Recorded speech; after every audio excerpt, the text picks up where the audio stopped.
अस्सलाम वालेकुम फ्रेंड्स, आज की इस वीडियो में मैं आपको बताऊंगा कि डिजिटल चेक स्केल जो होते हैं उसमें ज़्यादातर मसाइल कौन कौन से आते हैं और कौन कौन से ऐसे मसले हैं जिसकी वजह से हमारा डिजिटल स्केल ख़राब हो सकता है। और इस वीडियो में मैं आपको इनको ठीक करने का तरीका भी बताऊंगा।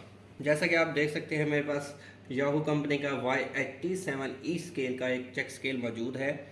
और जितने भी डिजिटल चेक स्केल होते हैं इनमें जो मसले आते हैं वो ज़्यादातर कॉमन मसले होते हैं।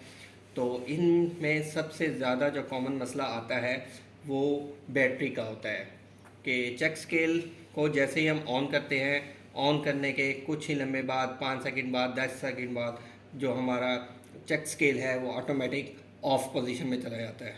इस सूरत में ये होता है कि जो हमारे चेक स्केल है उसके अंदर अगर बैटरी मौजूद है तो वो बैटरी इतनी वीक हो जाती है कि चेक स्केल को कुछ ही देर लम्हे बाद जो है वो खुद ब खुद ऑफ कर देती है।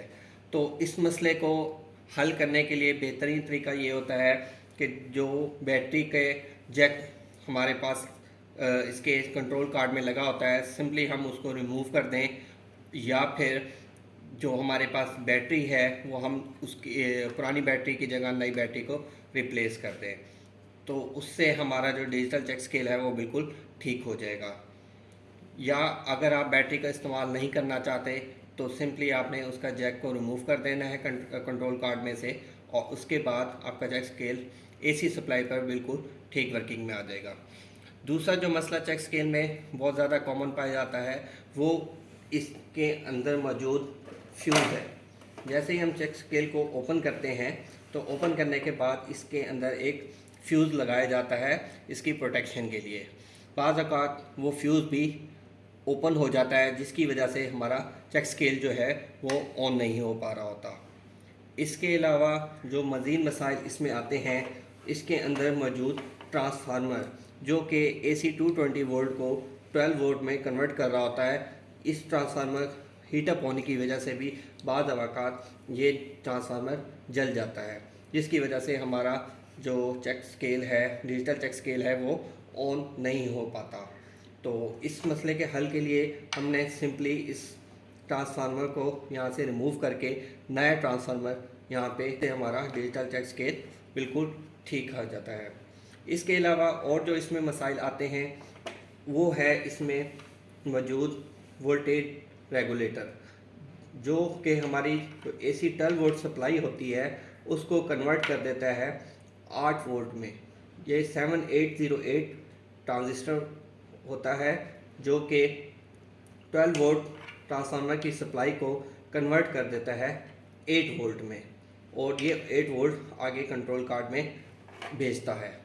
अगर हम कुछ डिजिटल स्केल ऐसे भी होते हैं जिनकी कैलिब्रेशन बाहर से नहीं हो पा रही थी, उसकी वजह ये होती है कि इन कंट्रोल कार्ड में एक यहाँ पर अगर जंपर मौजूद है इस पॉइंट पर, तो अगर वो जंपर लगा दिया जाए तो ये कैलिब्रेशन मोड में नहीं जाएगा।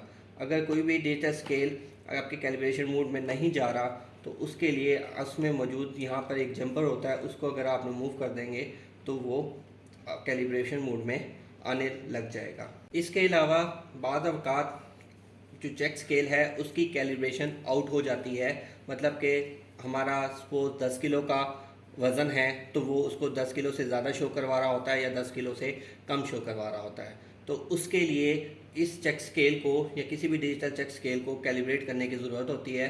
हर डिजिटल स्केल को कैलिब्रेट करने का मुख्तलिफ तरीका है, और उनको कैलिब्रेट करने के लिए जो प्रोसीजर होता है वो बहुत ही आसान होता है, लेकिन आम इंसान को उसका नहीं मालूम होता। इससे रिलेटेड कि इस डिजिटल स्केल को कैसे कैलिब्रेट किया जाता है या किसी भी डिजिटल स्केल को कैसे कैलिब्रेट किया जाता है, उससे रिलेटेड भी वीडियो मेरे चैनल पर मौजूद है जिनका लिंक मैं डिस्क्रिप्शन में फराहम कर दूंगा आपको। इसके अलावा इसमें एक और मसला भी पैदा हो सकता है, वो मेन इशू होता है, वो होता है इसका लोड सेल। जो डिजिटल चेक स्केल में हमारे पास स्केल होता है जहाँ पे हम वज़न रखते हैं, जो उसकी बेस होती है उसके नीचे ये एक लोड सेल लगा होता है। बाज़ औक़ात ये लोड सेल भी ख़राब हो सकता है, लेकिन इसके चांसेस बहुत कम होते हैं। अगर वो मालूम करना है कि आपका लोड सेल ठीक है या ख़राब है तो उसको चेक करने के लिए इसके या तो 4 वायर लोड सेल लगा होगा या फिर 6 वायर लोड सेल लगा होगा। इस टाइम मेरे पास एक 4 वायर लोड सेल मौजूद है, इसको चेक करने के लिए कि ये ठीक है या ख़राब है। तो इसमें जो रेड और ब्लैक वायर्स होती हैं ये इसकी सप्लाई की वायर्स होती हैं, जबकि वाइट और ग्रीन इसकी सिग्नल की वायर्स होती हैं।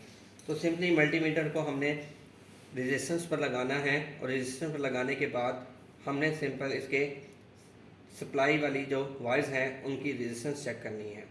ये रेजिस्टेंस 400 ओम के लगभग होनी चाहिए। जैसा कि आप देख सकते हैं कि इस टाइम जो इसकी रेजिस्टेंस है वो 400 ओम के करीब है। ये देख सकते हैं 0.407 किलो ओम आ रही है। और अगर इसकी सिग्नल्स की वायर्स को चेक किए जाएँ तो इसकी रेजिस्टेंस 350 ओम तक होनी चाहिए।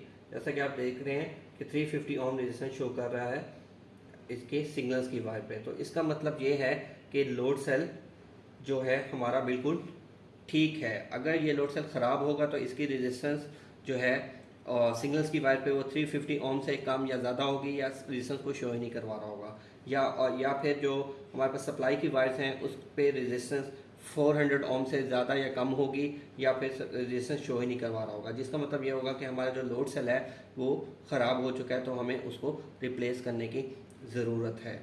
लोड सेल की वर्किंग कैसे होती है इससे रिलेटेड भी कंप्लीट वीडियो आप मेरे चैनल पर देख सकते हैं, उसका लिंक भी मैं आपको डिस्क्रिप्शन में फ्राहम कर दूँगा। इसके अलावा किसी भी शॉप पर अगर हम जाएँ तो ये मालूम करने के लिए कि उसका डिजिटल चेक स्केल जो है वो ठीक है या नहीं, इससे रिलेटेड भी एक मालूमाती वीडियो मैंने अपने चैनल पर ऑलरेडी पोस्ट की हुई है, उसका लिंक भी मैं अपने डिस्क्रिप्शन में आपको फराहम कर दूँगा।